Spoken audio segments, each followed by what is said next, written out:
नमस्कार दोस्तों, उम्मीद करता हूँ आपकी तैयारी अच्छे स्तर पे चल रही होगी और आज से विद्यालय के अवकाश शुरू हो गए। तो अब मैं लगभग 1.5-2 महीने फ्री हूँ। तो 1.5-2 महीने में मैं आपके सिलेबस करवा दूँगा। सिलेबस की आप टेंशन नहीं लें। संस्कृत की क्लासें 99% या 100% मैं कल से शुरू कर दूँगा। सुबह की एक क्लास रहेगी आपके, फिर एक संस्कृत की, फिर शाम को एक क्लास मेरी और रहेगी। और हिंदी की क्लासें आपको पता है विधिवत रूप से आपके चल ही रही है। तो कुल मिला के 4 से 5 क्लास का कल से आपके सिस्टम शुरू हो जाएगा। ठीक है, तो आप ज़्यादा से ज़्यादा जो आपके पढ़ने वाले स्टूडेंट हैं उनको चैनल से जोड़ने का कष्ट करें। तो हम पढ़ रहे हैं अब ज्योग्राफी में अपने चल रहा था खनिज, जो टॉपिक मैंने करवाया नहीं था। देखिए, खनिज से मैंने आपको पहले कहा था कि आप एक काम करेंगे, पहले जो अरावली वाला जो टॉपिक हमने पढ़ा है उसको आप एक बार का वापस रिवीजन मार लें। तो अगर आपने मारा है तो आपके ध्यान में काफ़ी कुछ आ गया होगा। कुछ क्लासों का हम वापस रिवीजन करते हैं जो आपने पढ़ी है। जैसे भौतिक भूभाग में हम उपनाम पढ़ रहे थे, तो मैंने एक नाम पढ़ाया था, देखिए, कुबड़ पट्टी। बताइए कुबड़ पट्टी वाला क्षेत्र कौन सा है? तो आपने कहा था कि अजमेर और नागौर का वह क्षेत्र जहां फ्लोराइड युक्त जल की अधिकता है, जहां फ्लोराइड युक्त जल की अधिकता है, ऐसे क्षेत्र को कहा जाता है कुबड़ पट्टी। मैंने कहा था कुबड़ निकल आती है फ्लोराइड वाले पानी को पीने से, तो इसको कहते हैं बांका पट्टी। ये एग्जाम में पूछा जाता है। अब देखिए, उसी क्लास में मैंने आपको बताया था कि देखिए फ्लोराइड जो है ये एक खनिज है राजस्थान में, और इस खनिज की अगर हम बात करें तो फ्लोराइड, अब यहाँ से देखिए रिवीजन वापस शुरू करें अपन एक बार का। मैंने आपको बताया था कि फ्लोराइड की जो सबसे बड़ी खान है राजस्थान में वो है मांडों की पाल। मांडों की पाल डूंगरपुर वाला एरिया है। अगर देखिए, मैं रिवीजन इसलिए करा रहा हूँ क्योंकि खनिज जो है वो एक हार्ड टॉपिक है। पहले जो हमने कुछ पढ़ा है एक बार का रिकॉल करेंगे वापस, और फिर नए सिरे से हम खनिज शुरुआत से पढ़ना शुरू करेंगे। तो पहले हमने वहाँ पे पढ़ा था कुबड़ पट्टी, आपके ध्यान में आ गया।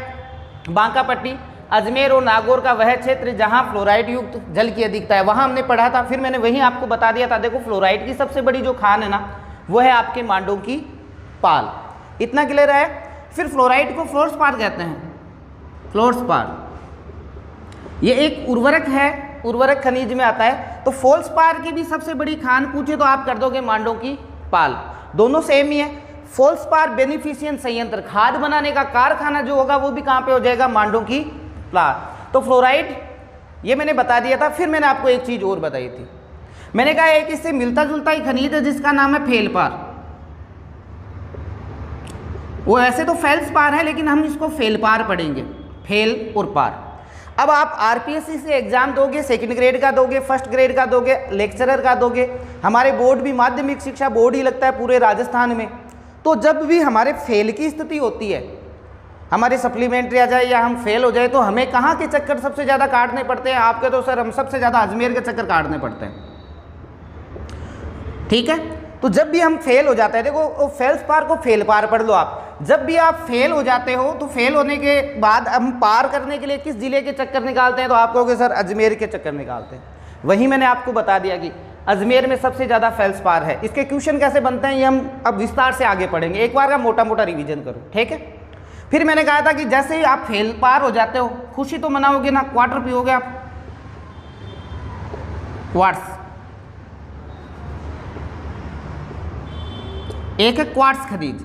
इस क्वार्ट्स को आप क्वार्टर पढ़ लो कि जैसे आप अजमेर में पास हुए, पास होते ही अब अजमेर में तो पार्टी करोगे, तो अजमेर में आपने क्या किया? क्वार्टर पी लिए। क्वार्टर का मतलब होता है क्वार्ट्स खनिज। ये क्वार्ट्स खनिज की सबसे ज़्यादा जो खाने हैं वो आपके अजमेर के अलावा देखो जयपुर वगैरह सब जगह थोड़ा थोड़ा पाया जाता है। मोटे मोटे रूप में हम करें ना तो अजमेर कर सकते हो। अजमेर के पास ही आपको पता है टोंक, टोंक के पास ही भीलवाड़ा, तीनों मिले हुए हैं। तो एक बड़ी जो आपकी इसकी पट्टी मिलेगी वो यहीं मिलेगी। तो एक जिला याद कर लो एक बार का। अब देखिए, अब यहाँ से आप मानो क्वार्टर भी ले लिया, फेल भी पार हो गए, और अब आप क्या है, जब ज़्यादा क्वार्टर होता है तो आदमी क्या करता है? डोलने लग जाता है। तो एक खनिज होता है डोलोमाइट, और डोलने की जो सबसे बढ़िया जगह है वो जयपुर है। डोलने की सबसे बढ़िया जगह कौन सी? जयपुर। ये देखो 4 खनिज अभी हम ना सिंपल रूप में आप याद कर सकते हो।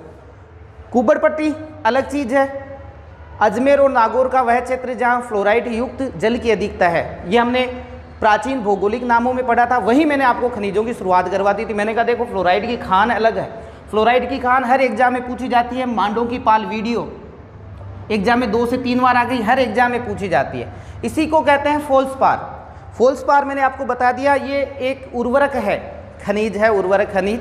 तो अगर आपसे पूछ ले फोल्सपार बेनिफिशियन, खाद बनाने के कारखाने, बेनिफिशियन संयंत्र अगर एग्जाम में पूछ ले कहीं पे भी, आपको घूमने की आवश्यकता नहीं, आप सीधे डूंगर मांडों की पाल। फिर मैंने कहा था फेल पार पढ़ो इसको। फेल से आप पार हमेशा कहाँ होंगे? अजमेर में। अजमेर में जब आप पास हो जाते हो तो पिलो एक क्वार्टर, तो इस क्वार्ट्स को क्वार्टर पढ़ लो। तो क्वार्टर कहाँ पिया आपने? अजमेर में। और फिर क्वार्टर पीर के आप डोलते डोलते कहाँ पहुँच गए? अजमेर। तो डोलोमाइट जो पाया जाएगा वो अजमेर में पाया जाएगा। क्वार्ट्स जो है वो अजमेर में है, sorry dolomite Jaipur, quartz Ajmer, और फेलपार कहाँ पे हो गया? फेलपार आप अजमेर में। इस प्रकार से देखो तो ये 4 खनिज मैंने शुरुआत में ही आपके वहीं पे करवा दिए थे। मेरे को पता है कि ये टॉपिक जो है हार्ड है, इसको जब तक हम 5 से 7 बार नहीं पढ़ेंगे ना तब तक ये मामला उगचूक रहता है। तो ये सारे खनिज एक बार का आप रिवीजन कर लो। अभी हम खनिज पढ़ना शुरू नहीं हुए हैं, अभी मैं आपको सिर्फ और सिर्फ एक बार का रिवीजन कराऊंगा। चलिए, अरावली वाले मैंने बार बार आपको क्यों कहा है? मैंने कहा है कि अरावली के जितने लाभ हैं भाई, अरावली पे सबसे ज़्यादा देखो क्या पाए जाते हैं, सबसे ज़्यादा पाए जाते हैं वन, अरावली पे पाए जाते हैं वन्य जीव, अरावली पे पाए जाते हैं खनिज, अरावली पे पाए जाते हैं आदिवासी, वन्य जीव, खनिज, ठीक है। और यहीं से मैंने आपको बताना शुरू कर दिया था, अगर आपके ध्यान में है तो देखना। यहाँ से मैंने यहाँ से आपको क्या बताया था कि राजस्थान में अरावली का सबसे ज़्यादा विस्तार जो है वो उदयपुर में है, ठीक है ना। तो राजस्थान में सबसे ज़्यादा वन कहाँ है? उदयपुर। वन्य जीव अभ्यारण्य कहाँ? उदयपुर। सबसे ज़्यादा खनिज कहाँ? उदयपुर। सबसे ज़्यादा आदिवासी कहाँ? तो सबसे ज़्यादा आदिवासियों का मैंने आपको बता ही दिया था। आदिवासी जिसको हम एसटी कहते हैं, याद आया कुछ, है ना। एसटी से हमने क्या पढ़ा था? हमने एक सूत्र पढ़ा था, जगड़ू, बोलो देखे आप मन मन में, जगड़ू स्क्वायर बटा उबा बीना। ये चीज़ें भी मैंने आपको ज्योग्राफी के साथ ही शुरू करवा दी थी, ताकि आप कम तैयारी में भी कभी एग्जाम में जाओ और जनजातियों से क्वेश्चन आए, हम अटके नहीं। तैयारी का यही स्तर होता है, सब कुछ थोड़ा थोड़ा में एक बार का ध्यान में रहना ही पड़ता है। इसका हमने किया था एससी और इसका किया था मैंने एसटी। अनुसूचित जाति बटा अनुसूचित जनजाति, वही 6 क्वेश्चन। अनुसूचित जाति की सर्वाधिक संख्या जयपुर में, सर्वाधिक प्रतिशत गंगानगर में, न्यूनतम संख्या डूंगरपुर और न्यूनतम प्रतिशत डूंगरपुर। ये हो गया अनुसूचित जाति। अनुसूचित जनजाति जिसको आप आदिवासी कहते हो, इसकी सबसे ज़्यादा संख्या देखो उदयपुर में, हमने यहीं पढ़ लिया, देखो ये रहा उदयपुर में है ना। प्रतिशत की बात करूँ बांसवाड़ा में। अनुसूचित जनजाति की न्यूनतम संख्या बीकानेर और न्यूनतम प्रतिशत हमारे नागौर में है, ये हमने पढ़े थे। वहीं पर मैंने एक चीज़ बताई थी आपको, जो जनजातियाँ हैं वो किस किस जिले में निवास करती है, ठीक है। उन्हीं जनजातियों में एक जनजाति आई थी ग्रासिया, और ग्रासिया जनजाति का मैंने बताया था ये आपके अरावली में है, सिरोही, सिरोही में निवास करती है, ठीक है ना। फिर मैंने यहाँ थोड़ा आपको और एक चीज़ और बताई थी, मैंने कहा 2 क्वेश्चन एक के साथ एक फ्री वाला रहता है। इन ग्रासियों के द्वारा एक नृत्य किया जाता है बिना वाद्य के, उस नृत्य का नाम है वालर। कौन सा नृत्य करते हैं ये? वालर। बिना वाद्य के किया जाने वाला नृत्य है वालर। वालर कौन करते हैं? ग्रासिया। ग्रासिया सबसे ज़्यादा कहाँ? सिरोही। एकदम नॉर्मल है। मैंने कहा एक क्वेश्चन एग्जाम में बार बार पूछा जाता है खनिजों से संबंधित कि निम्न में से राजस्थान का एकाधिकार खनिज है। निम्न में से राजस्थान का क्या? एकाधिकार खनिज। उस एकाधिकार खनिज में हमेशा आपको नाम मिलेगा ये वोलेस्टोनाइट। राजस्थान में 100% रूप से वोलेस्टोनाइट जो है वो हमारे यहीं पे निकलता है। अब देखिए, मैंने कहा वालर नृत्य कहाँ का फेमस है? आपने कहा सर वालर सिरोही का। अब इस वोलेस्टोनाइट को मैंने कहा क्या कहा आपको? मैंने कहा इसकी मात्रा हटा दो, तो ये वाल और इस सह को रह पढ़ लो, तो शब्द आ गया वालर। वोलेस्टोनाइट में आप वालर निकाल लो, निकल गया ना वालर। वोलेस्टोनाइट का मतलब वालर पढ़ लो आप इसको। और वालर कहाँ का फेमस? सिरोही का। तो वोलेस्टोनाइट जो खनिज है वो कहाँ का फेमस हो गया? सिरोही का अपने आप ही हो गया। तो एक नृत्य के साथ साथ एक खनिज आप याद कर सकते हो। वालर नृत्य कहाँ का फेमस? सिरोही का। और वोलेस्टोनाइट को आप वालर पढ़ लो। वोलेस्टोनाइट खनिज जो राजस्थान का एकाधिकार वाला खनिज है वो कहाँ पाया जाता है? आपके सबसे ज़्यादा सिरोही में पाया जाता है। कई बार तो एग्जाम में सीधा पूछते हैं भाई कि निम्न में से एकाधिकार वाला खनिज है, तो आप सीधा सा कहते हो सब एकाधिकार वाला खनिज तो हमारे वो लेस्टोनाइट जो सिरोई में निकलता है। तो उस अरावली के टॉपिक में मैंने आपको ये सारी चीज़ें बता दी थी। देखो कितने खनिज हो गए, पाँच या 6 खनिज लगभग हो गए। फिर हमने अरावली के बारे में चर्चा की थी, थोड़ा सुने। मैंने कहा था कि अरावली पे जो है वो धात्विक खनिज सबसे ज़्यादा पाए जाते हैं। धात्विक खनिज जिसको प्राथमिक खनिज कहते हैं, इसको प्राथमिक खनिज भी कह सकते हो। और ये जो पाया जाता है वो आग्नेय चट्टानों से पाया जाता है, तो आप इसको प्राथमिक चट्टानों से प्राप्त कह सकते हो, या इसको आग्नेय चट्टानों से जो प्राप्त होने वाले खनिज हैं वो कौन से होते हैं, धात्विक खनिज। फिर मैंने आपको बताया था कि धात्विक खनिज की सबसे बड़ी विशेषता क्या होती है, ये हम जब इसको पीटते हैं किसी भी हथौड़े वगैरह से तो ये फैल जाते हैं, टूटते नहीं। जैसे पत्थर को आप मारोगे वो 4 टुकड़े हो जाएगा, लेकिन आप लोहे को मारो तो लोहा फैल जाएगा, चांदी को मारो चांदी फैल जाएगी, तांबे को मारो तांबा फैल जाएगा, टंगस्टन को मारो टंगस्टन फैल जाएगा। तो ये क्या है, पीटने पे फैल जाते हैं। और इनके विशेष बात क्या है, इनके हम तार बना सकते हैं। तारों में जो यूज आते हैं वो धात्विक खनिज सबसे ज़्यादा आते हैं, वहाँ हमने ये चर्चा की थी। जब हम खनिज शुरू करेंगे ना तब हम इनका वर्गीकरण करेंगे, धात्विक, अधात्विक, उर्वरक, रासायनिक, है ना, आणविक, सारी चीज़ें पढ़ेंगे। तो थोड़ा पहले इन चीज़ों को आप देख लेना। तो देखो धात्विक खनिज की विशेषता मैंने बता दी, पीटने पे फैल जाते हैं, इनके हम तार बना सकते हैं। अब आप बताओ आपने तार किस किस के देखे हैं, तो आप कहोगे सर हमने लोहे के तार देखे, लोहे के तार देखे हैं, और सर सोने के भी तार होते हैं, फिर चांदी के भी होते हैं। अब चांदी के साथ निकलता है सीसा जस्ता, सीसा और जस्ता, ये तीनों साथ निकलते हैं, तो इनको भी हम साथ में लेके चलेंगे। फिर किसके देखे हैं सर, टंगस्टन के। टंगस्टन के तार कहाँ देखे सर, बल्ब में आते हैं, बल्ब के अंदर जो आते हैं छोटे तार वो पहले टंगस्टन के देखे हैं। एक मैग्नीज। इन खनिजों का मैंने आपको उसी समय बता दिया था, मोटा मोटा बताया था, और बता देता हूँ। डीपली हम थोड़ा जाना पड़ेगा इनके अंदर, लेकिन 99% हम यहाँ से क्वेश्चन को पुटअप कर लेंगे। तो ये सारे के सारे जो है ये कौन से खनिज हो गए आपके, धात्विक। लोहा, तांबा नहीं लिखा क्या, तांबा को तो सबसे ज़्यादा यूज करते हो आप, तांबा, लोहा, तांबा, सोना, चांदी, सीसा, जस्ता, टंगस्टन, मैग्नीज, ये सारे के सारे जो खनिज हैं ये सारे के सारे धात्विक खनिज हैं। आपको थोड़ा सा ध्यान में रखना है इन धात्विक खनिजों का। अब इनमें एक एक का पढ़ लेते हैं। अगर मैं कहूँ कि किसी महिला को इन तारों में से कौन सा ऐसा तार दे जिससे वो सबसे ज़्यादा उसको आनंद की प्राप्ति हो, औरत को कौन सा तार हम देंगे तो सबसे ज़्यादा उसको आनंद की प्राप्ति होगी, आप कहोगे गुरुजी सोना। तो सोने से औरतों को आनंद की प्राप्ति होती है, तो इसके लिए चले जाओ आप आनंदपुर भूकिया। आनंदपुर भूकिया जो जगह है, ठीक है, आनंदपुर भूकिया जो जगह है वो आपके है बांसवाड़ा में। और राजस्थान में सबसे बड़ी जो आपके सोने की खान है, नाम मात्र की खान है, वो आनंदपुर भूकिया है भाई। आनंदपुर भूकिया नहीं, मैं तो हमेशा कहता हूँ भूकिया शब्द आ जाए ना वो 99% वो सोने का ही होता है। जैसे एक बार एग्जाम में आ गया था भूकिया और यहाँ दे दिया था जगतपुर, तो जगतपुर भूकिया कह दो, आनंदपुर भूकिया कह दो, सारी चीज़ें बांसवाड़ा की है। और सोना सबसे ज़्यादा कहाँ पाया जाता है आपके बांसवाड़ा में। एक खनिज खत्म, तो ये देख लो आप 7वां खनिज पूरा। मतलब मैंने खनिज अभी शुरू ही नहीं किए थे, उससे पहले मैंने आपके लगभग खनिज करवा दिए। आप रेगुलर क्लासें देखते रहो, मैं साथ साथ में कई चीज़ें लेके चलता हूँ और वो चीज़ें बहुत ही ज़्यादा काम आती है आपके। अगर आपने क्लासेस सही देखी, आपने नोट्स बढ़िया बनाए, तो आप कहते गुरुजी हमारे तो खनिज वाला टॉपिक तो लगभग तैयार ही है, क्योंकि ये मैंने सारी चीज़ें बता रखी है आपको। तो आनंदपुर भूकिया और जगतपुर भूकिया ये बांसवाड़ा में है, किसके लिए, सोने के लिए। अब ले लो, देखो यहाँ से हम एक खनिज और ले लेते हैं, तांबा। तांबा में आपको पता है कि तांबा जिला, बोलो तांबा जिला, उपनामों में लिखा जाएगा, भौगोलिक उपनाम जो लिखाए थे वहाँ देख लेना।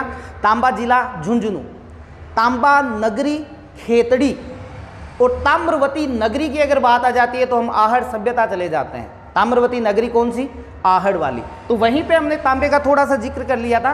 तांबे की राजस्थान में सबसे बड़ी जो खान है भाई, ध्यान से देख लेना, उस खान का नाम है खेतड़ी। और खेतड़ी कहाँ पर है, झुंझुनू। खेतड़ी कहाँ पर है आपके, झुंझुनू के अंदर। अब देखिए यहाँ खेतड़ी के जो खाने हैं वो चांद की आकृति है, तो उन खानों को कहा जाता है चांदमारी, चांदमारी की खाने। अब एग्जाम में खेतड़ी नहीं आता, वो पूछते हैं चांदमारी की खानों का संबंध किससे है? तांबे से। चांदमारी की जो खाने हैं वो किससे संबंधित हो गई? तांबे से। यहीं पर एक जगह है जो इस बार एग्जामिनर ने सबसे ज्यादा बार पूछी है, मदन कुदान। जगह का क्या नाम है? मैं तो ये कहता हूं ये याद हो या ये नहीं हो, ये जरूर कर लेना। मदन कुदान भी झुंझुनू की जगह है, और ये मदन कुदान भी किसके लिए जाना जाता है आपके? मदन कुदान भी किसके लिए? तांबे के लिए। ठीक है भाई। और एक मैंने अलवर की जगह बताई थी, खोदरीबा। ये एग्जाम में बार बार पूछी जाती है, खोदरीबा है, ये अलवर की जगह है, झुंझुनू अलवर पास की एक पट्टी है। और अब एग्जामिनर ने क्या किया पता नहीं, उनकी क्या छोटी छोटी जगहों में 2 जगह इस बार पकड़ ली एग्जामिनर ने, और इसमें अलवर की तो ऐसे फेमस जगह खोदरीबा, यहीं पर एक जगह है हथोदिया। अब वो क्या करता है, 4 खनिज देता है और आपको कहेगा चलो मिलान करो। 2 खनिज अगर हम कर लेते हैं तो मैं ये मानता हूँ हम चारों का कर लेते हैं। जिनको 2 खनिज याद होते हैं फिर वो टोरा भी लगाए तो वो लगभग 50% पे पहुँच जाते हैं, क्योंकि शुरू के 2 हमारे ए और ब सेट हो रहा है, तो तीसरा ऑप्शन जो आएगा ना वो ए और द आएगा या ए और स आएगा। तो शुरू के 2 भी पकड़ लेते हैं तो हम पहुँच जाते हैं। इतनी घबराने की आवश्यकता नहीं होती कि 4 खनिज है वो चारों ही आपके लिए नए होंगे और चारों ही जगह नई होगी। चारों खनिज नहीं होंगे, उसमें से 2 खनिज आप आराम से पहुंच जाओगे। तो आप देखोगे कि जैसे ए ब स और द 4 में मिलान करना था आपको, तो पहले में 1 आ रहा है, दूसरे में 2। अब आगे का आपको पता नहीं है, आपने ये 2 तो पकड़ लिया, लेकिन आप देखोगे कि अगला में जो ये तो मानो 1 नंबर का ए ऑप्शन है। अब ब ऑप्शन में अगला क्या करेगा, वो तो देगा 2 1, तो आपको पता है 2 1 तो नहीं है। फिर वो अगला क्या करेगा 3 2, और फिर वो अगला क्या करेगा मानो 4 1। तो आपको सीधा पता चल जाता है कि 1 2 है पहले का ए और ब का तो सही। तो हम क्या करते हैं, उत्तर तक पहुंच जाते हैं। 99% तक की ये संभावना रहती है। तो तांबा का बताओ, देखिए कौन कौन सा एरिया हो गया तांबा का। आप कहोगे चांदमारी। अब इसके जो संयंत्र वगैरह है जब हम खनिज पढ़ना शुरू करेंगे तब बताऊंगा आपको। और मदन कुदान, आपको क्या याद करना है, आपको मदन कुदान, चांदमारी, खोदरीबा, हथोदिया, ये चारों ही जगह जो है भाई मोस्ट है। चारों ही जगह आपको याद करनी ही पड़ेगी, एग्जाम में बार बार पूछा जाता है। चले आगे। तो एक खनिज और हो गया ये आपके। सोने वाला सिर्फ 2 नाम लिखना है, तांबे के देख लो भाई, चांदमारी और मदन कुदान, ये हो गए झुंझुनू के। अलवर का खोदरीबा, हथोदिया, खोदरीबा और हथोदिया दोनों को आपको याद रखना है भाई। इसमें कोई भी टेंशन लेने की आवश्यकता नहीं है, क्योंकि आप अकॉर्डिंग गाइड पढ़ते हो ना तो आपको कम से कम 50 जगह पढ़नी पड़ती है। मैं आपको अभी जैसे मैंने आपको सिर्फ 4 जगह बताई है, हम जब विस्तार से पढ़ेंगे मैं 2-3 जगह और लिखाऊंगा, लेकिन वो मोस्ट नहीं होती अकॉर्डिंग एग्जाम। तो अभी मैं अगर मैं वो मानो अभी मैं आपको 2 नाम और लिख देता हूँ, मैं अंजनी लिख देता हूँ, मैं भगोनी लिख देता हूँ, मैं और कुछ लिख देता हूँ, तो आप ये सोचते हो कि सर ने लिखा है इसका मतलब मोस्ट होगी।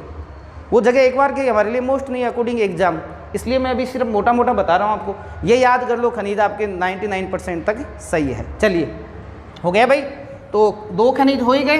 पहले छोटे छोटे खनिज पढ़ते हैं। तो तांबा मिटा देता हूं मैं, और ये यहाँ से ये लो। अब देखिए, अभी हाल ही के एक एग्जाम में क्वेश्चन पूछा गया था कि राजस्थान में लगभग एकाधिकार वाला खनिज, राजस्थान में लगभग कौन से एकाधिकार वाला खनिज जिसे वोल्फ्राइट कहा जाता है। राजस्थान का एकाधिकार वाला खनिज जिसे वोल्फ्राइट कहा जाता है। तो यहाँ तो हमारी सीधी सी बात है कि भाई हम 50% तक पहुँच गए कि एकाधिकार वाले 5-7 गिनती के खनिज हैं। तो ऑप्शन में फिर क्या मिला आपको? आपको ऑप्शन में मिला एक तो सीसा, जस्ता सॉरी, और एक मिला टंगस्टन। अब आप 50-50 में आ गए, क्योंकि बाकी के 2 खनिज थे ना वो 100% में नहीं थे, तो हमने पहले ही निकाल दिया। माना डोलोमाइट दे दिया या फेलपार दे दिया, ऐसे कोई नाम दे दिया, तो वो थे ही नहीं, हमारे 100% में नहीं आते। तो अब हम 50-50 में पहुंच गए। अब हमारे दिमाग में ज़्यादातर क्या जस्ता इतना पढ़ लिया होता है कि ये कलम अपने आप ही जस्ता करने की कोशिश करती है। आप जस्ता मत कर देना। वोल्फ्राइट कौन सा खनिज है? टंगस्टन। टंगस्टन जो राजस्थान के लगभग एकाधिकार वाले खनिज में आता है, और इसको आप किस नाम से जानोगे भाई? हाँ, वोल्फ्राइट। अब इसकी सबसे बड़ी जो खान है वो हमारे राजस्थान में, हमारे नागौर में डेगाना। डेगाना भाकरी, ये टंगस्टन की सबसे बड़ी खान है जो हमारे कहाँ पर है, नागौर में। मैं आपको और बता दूं, मैं जब से समझदार हुआ ना तब से ये तो बंद ही पड़ी है, इसमें कोई इतनी आय वाला साधन कुछ है नहीं। एक वालदा क्षेत्र सिरोही, ये मेरे बताए हुए क्षेत्र ही हैं, ध्यान रख लेना, मैं कोई नया नहीं बता रहा हूँ। वालदा क्षेत्र है सिरोही। जब मैं क्लास शुरू करूँगा तब मैं 3-4 चीज़ें और बताऊँगा नहीं, ठीक है। लेकिन एक बार के आप 2 याद करोगे, ठीक है। एक बार आप डेगाना में देख लेना, डेगाना वाला तो आपके आ ही गया, भाकरी क्षेत्र आ गया, और ये वालदा क्षेत्र, इतना ही है ये टंगस्टन, और कुछ नहीं है। टंगस्टन को और ज़्यादा इसको पढ़ने की आवश्यकता हमारे यहाँ पे नहीं है। चलिए, टंगस्टन भी पूरा हो गया। तो अभी तो रिवीजन क्लास ले रहा हूँ, खनिज बाद में पढ़ाऊँगा। अभी तो जो पढ़ाया हुआ है वो देख रहा हूँ आपको कितना याद है। आप देखोगे कि हमने कितने खनिज पहुँचने से पहले लगभग 80% तक खनिज हमने पहले पढ़ चुके हैं। एक बार का 2 बार पढ़ लेंगे, 3 बार पढ़ लेंगे, कहाँ जाएंगे, याद तो आखिर में अपने आप ही हो जाएंगे ये। अब देखिए इन खनिजों में कौन सा रह गया, ये हो गया टंगस्टन, अब रह गया मैग्नीज। मैग्नीज ध्यान रखना दक्षिणी राजस्थान में सबसे ज़्यादा पाया जाता है। और दक्षिणी राजस्थान की अगर मैं बात करूं तो बताओ आपके कौन से 2 जिले आ जाते हैं दक्षिणी राजस्थान में, या तो डूंगरपुर या बांसवाड़ा, ठीक है। इसका क्षेत्र है लीलावती, लीलावनी, और एक काला खूंटा, और ये दोनों ही जगह कहाँ पर है, बांसवाड़ा। अकॉर्डिंग एग्जाम में भी ध्यान रखना कि मैग्नीज दिशा अगर पूछ लेना तो दिशा में आपको ध्यान रखना कहाँ पाया जाता है आपके, ये लीलवानी कर देना, लीलवानी है ना, लीलवानी क्षेत्र, और काला खूंटा, काला खूंटा, काला खूंटा जो भी है काला खूंटा कहते हैं। लीलवानी और काला खूंटा बांसवाड़ा की जगह है, मैग्नीज के लिए फेमस है। मैग्नीज राजस्थान के दक्षिणी भाग में पाया जाता है। तो ये मैग्नीज का इतना ही याद करना है, फिर ज़्यादा डीपली जाने की कहीं आवश्यकता नहीं है। ये मैग्नीज खनिज भी आपके रिवीजन के साथ में समाप्त हो गया। बच गए कितने, 3 मोटे मोटे खनिज। पहले हम इसको पढ़ लेते हैं क्योंकि ये तीनों साथ में निकलते हैं। सीसा, जस्ता और चांदी साथ में निकलते हैं और इनको कहते हैं गेलेना। साथ में निकलते हैं ये दोनों, इसलिए इनको कहते हैं जुड़वा खनिज, ठीक है भाई। ये बताया हुआ ही है, अपनी ओर से कुछ नहीं कर रहा। एक लोहा है, वो हम और पढ़ लेंगे, लोहा पढ़ना है, लिख लेते हैं, भूल जाएंगे नहीं तो। अब देखिए ये कोई भी जो खनिज पाया जाता है वो एक पट्टी के रूप में पाया जाता है। राजस्थान के अगर मैं जिले की बात करता हूं तो देखिए उदयपुर, उदयपुर के यहाँ राजसमंद, राजसमंद के यहाँ पे भीलवाड़ा, ठीक है। राजसमंद, उदयपुर, राजसमंद, भीलवाड़ा, एक तो ये पट्टी पे पाया जाता है ये, ठीक है। राजसमंद देखना एक बार वापस, 3 कौन कौन से हो गए, भीलवाड़ा। एक देखो ये सवाई माधोपुर, यहाँ पाया जाएगा थोड़ा सा, सवाई माधोपुर, एक अलवर, सवाई माधोपुर के जस्ट थोड़ा सा इधर ऊपर कर दो अलवर, ये इस पट्टी के रूप में पाया जाता है। सीसा जो जस्ता है वो आपको ध्यान रखना है उदयपुर में, उदयपुर के पास ही राजसमंद, राजसमंद के पास में भीलवाड़ा, भीलवाड़ा के बाद ये सवाई माधोपुर, और सवाई माधोपुर के बाद ये अलवर में पाया जाता है। तो इसकी सबसे बड़ी खान की अगर मैं बात करूँ तो जावर और देबारी, जावर और देबारी, ये लीजिए, ये पहली सबसे बड़ी खान जो है वो है जावर खान। जावर माइंस अंग्रेजी में दे देते हैं कई बार। जो जावर माइंस है वो उदयपुर में है, और ये सीसा जस्ता के लिए जानी जाती है। इसके जस्ट ऊपर ले लो आप, राजसमंद में है राजपुरा दरीबा, राजपुरा दरीबा, तो ये अलवर की जगह है, सॉरी राजसमंद में राजपुरा दरीगा। और भीलवाड़ा वाला सबसे मोस्ट है, रामपुरा आगूचा, रामपुरा आगूचा तो इतनी बार पूछा गया है एग्जाम में कि भाई ये तो मुख्य जबानी होना चाहिए।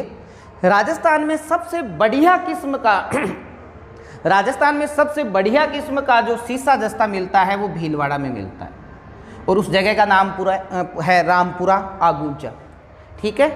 और इसीलिए देखिए सीसा जस्ता शोधन यंत्र एक देबारी में है, एक यहाँ पर है चित्तौड़ में चंदेरिया। ये एशिया का, चित्तौड़ में ब्रिटेन की सहायता से इसको बनाया गया था, ब्रिटेन देश की सहायता से एशिया का सबसे बड़ा जस्ता शोधक संयंत्र बनाया गया था चंदेरिया चित्तौड़ में। और इसको इसलिए बनाया गया था कि रामपुरा आगूचा जहाँ सबसे बढ़िया किस्म का निकलता है सीसा जस्ता, उसको इतनी दूर ले जाने की आवश्यकता नहीं पड़े, उसको पास में ही जगह मिल जाए। तो कहते गुरुजी भीलवाड़ा में बना देते, तो आपको इतना तो पता होना चाहिए कि भीलवाड़ा राजस्थान का एकमात्र ऐसा जिला है जिसमें वैकल्पिक जल की व्यवस्था नहीं है, पीने का पानी वहाँ पे नहीं है। आपको ये भी ध्यान में, अभी आपके जून आ रहा है, आप देखोगे बिसलपुर जो पेयजल परियोजना है टोडा रायसिंह टोंक वाली, वहाँ से रेल में पानी भर भर के भीलवाड़ा को भेजा जाएगा, क्योंकि भीलवाड़ा में जल का एक ही स्रोत है, वो कोठारी नदी पे बना हुआ है मेजा बांध। अब मेजा बांध जब सूख जाता है तो बिसलपुर बांध से उसको पानी की आपूर्ति की जाती है, तो इसलिए इसको भीलवाड़ा में नहीं बनाकर चित्तौड़ में बनाना पड़ा, क्योंकि चित्तौड़ में पानी ज़्यादा था। एशिया का सबसे बड़ा जो जस्ता शोधक संयंत्र जो है वो चंदेरिया में है। चंदेरिया कहाँ पर है? चित्तौड़। और रामपुरा आगूचा वाला जो आता है वो कहाँ पे आता है? आपके चंदेरिया चित्तौड़ में। अभी हाल ही में कैटरीना कैफ और वो विकी कौशिक की शादी हुई थी। अपने राजस्थान में लगभग जो बाहर की हस्तियां आती है वो उदयपुर में शादी करती है। ये एक स्पेशल जोड़ा था। ये चौथ का बरवाड़ा गया। कहाँ गया? चौथ का बरवाड़ा।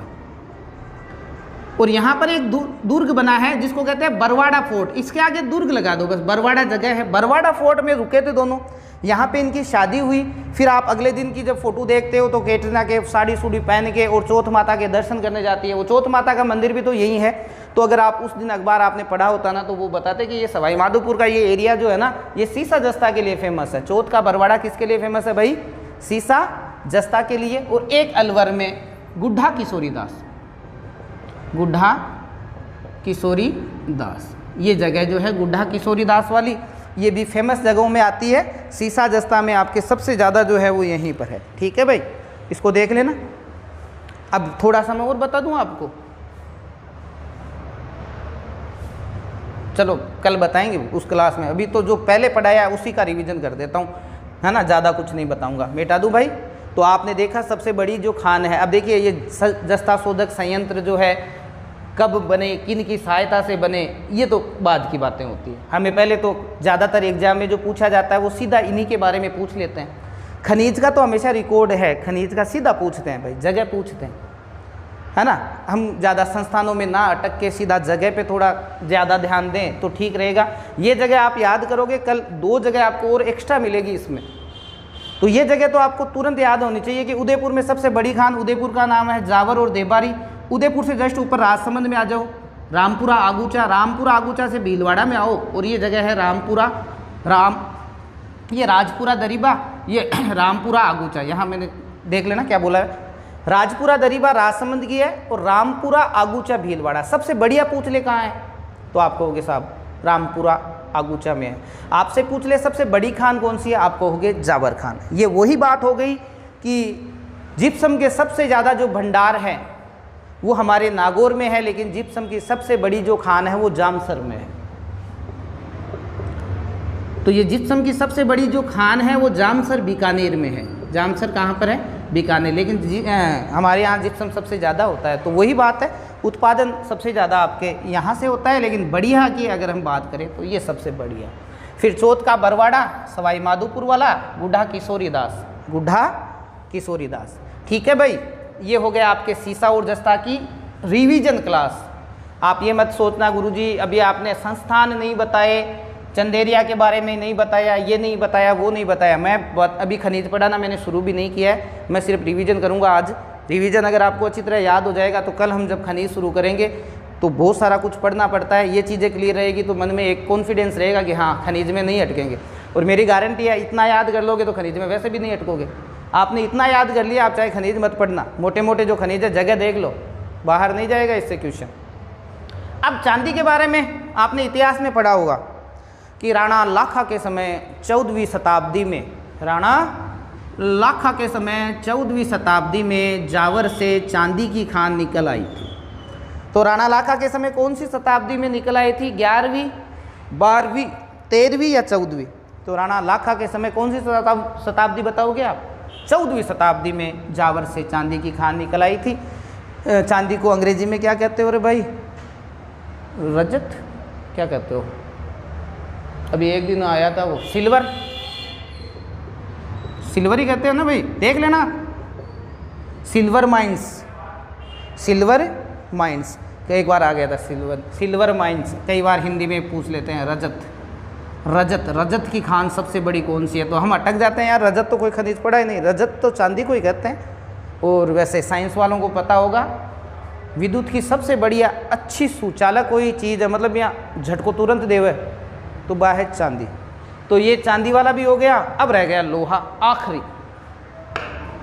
तो लोहे के बारे में मैंने आपको उसी खनिज के सॉरी अरावली के समय बताया था कि लोहा जो है इसके सबसे ज़्यादा जो हमारे यहाँ पे पहले तो हेमेटाइट किस्म का, राजस्थान में हेमेटाइट किस्म का लोहा पाया जाता है। ये पूछ लेते हैं एग्जाम में। राजस्थान में लोहे के सबसे ज़्यादा जो भंडार है वो जयपुर, जयपुर के पास में कौन सा है? दौसा। तो एक पट्टी तो यहाँ है। सबसे ज़्यादा कहाँ निकलता है? उदयपुर। उदयपुर के पास में एक जिला आप और याद कर लो, भीलवाड़ा। ठीक है, ये जो जगह है वो राजस्थान में जानी जाती है लोहे के लिए।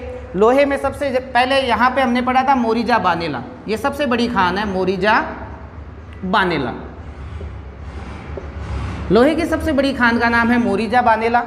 दौसा में आ जाओ, नीमला रायसेन, नीमला रायसेन। याद रहे तो ठीक है, ज़्यादा टेंशन मत लेना। ठीक है, उदयपुर ये जरूर याद करना, नाथरागी पाल, ये एग्जाम में आती है। इनमें सबसे ज़्यादा जो आती है वो ये 4 खनिज मिलाने में हमेशा नाथरागी पाल ही मिलेगी आपको। आप देख लेना चाहे कभी भी उठा के देख लो पेपर, आपको नाथरागी पाल ही मिलेगी। ठीक है भाई। और एक भीलवाड़ा, हमेशा ध्यान रखें तिरंगे के साथ लोहा नहीं लेना चाहिए कभी भी। हमारे देश के तिरंगे के साथ क्या नहीं लेना चाहिए? लोहा नहीं लेना चाहिए। तो तिरंगे के साथ लोहा नहीं लेना चाहिए, थोड़ा दिमाग में आप बिठा लेना है। और अब एग्जाम में जो अकॉर्डिंग इस बार पूछी जा रही है ना, वह है डाबला सिंघाना, डाबला सिंघाना। क्योंकि ये जो जगह है वो झुंझुनू में आती है, और झुंझुनू नाम आते ही तांबा दिमाग में बैठ जाता है।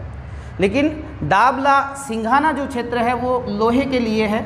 ये इस कैटेगरी का क्वेश्चन है, बहुत ही मोस्ट है। इसमें एक तो नाथरागी पाल और एक डाबला, जिसमें आपको एक ही नाम दे देते हैं ये डाबला, कई बार आपको दे देते हैं सिंघाना। और वहाँ आप तांबा मत मिला के आ जाना है इन जगहों पे। यहाँ पे आपको क्या मिलाना है?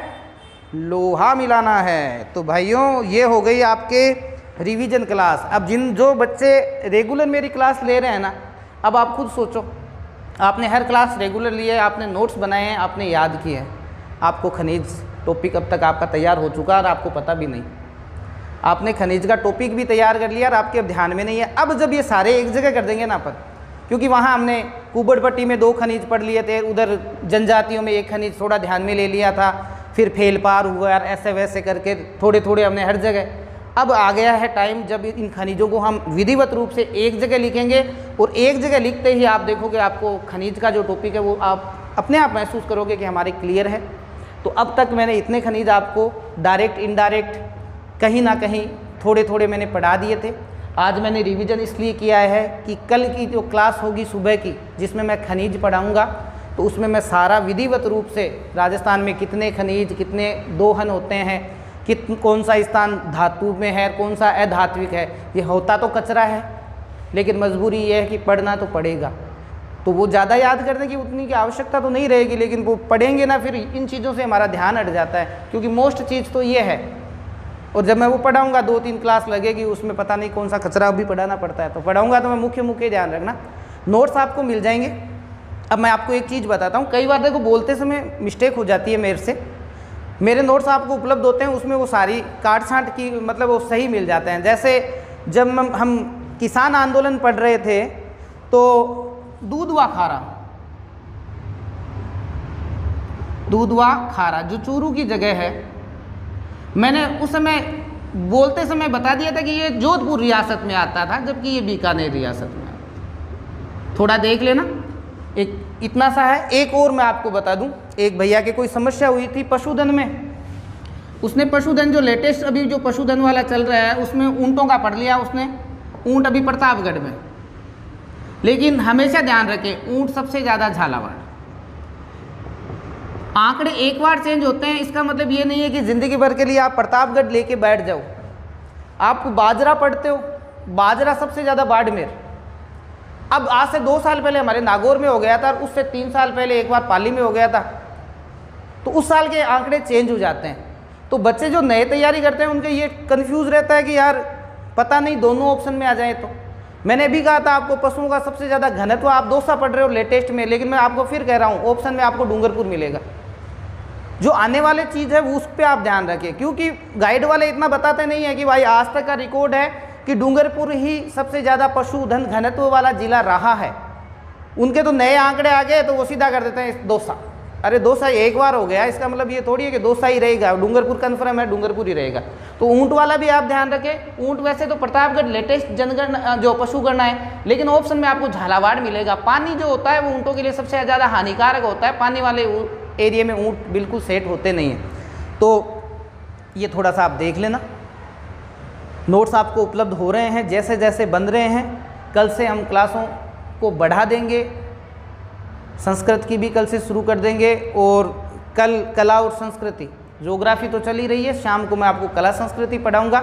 इतिहास में मैंने आपको सिर्फ क्या छोड़ा है आपके लिए, मैंने रियासतें छोड़ी है। और रियासतें इसलिए छोड़ी है कि वो सारा कचरा होता है, उसको हम पढ़ेंगे, लेकिन मोटा मोटा मैं आपको बता दूंगा। क्योंकि अभी मैं बैठ जाऊँगा ना उनका इतिहास लेकर, फिर आपको मैं कहानियाँ सुनाऊँ, और एक ऐसी रानी थी, वो ऐसा हुआ, और फिर ऐसा हुआ, फिर आपका भी टाइम खराब, मेरा भी टाइम खराब। इसलिए उनको हम पढ़ेंगे, लेकिन थोड़ा कम समय में, शॉर्ट में पढ़ेंगे। जितनी आपकी काम की चीज़ है वो पढ़ेंगे।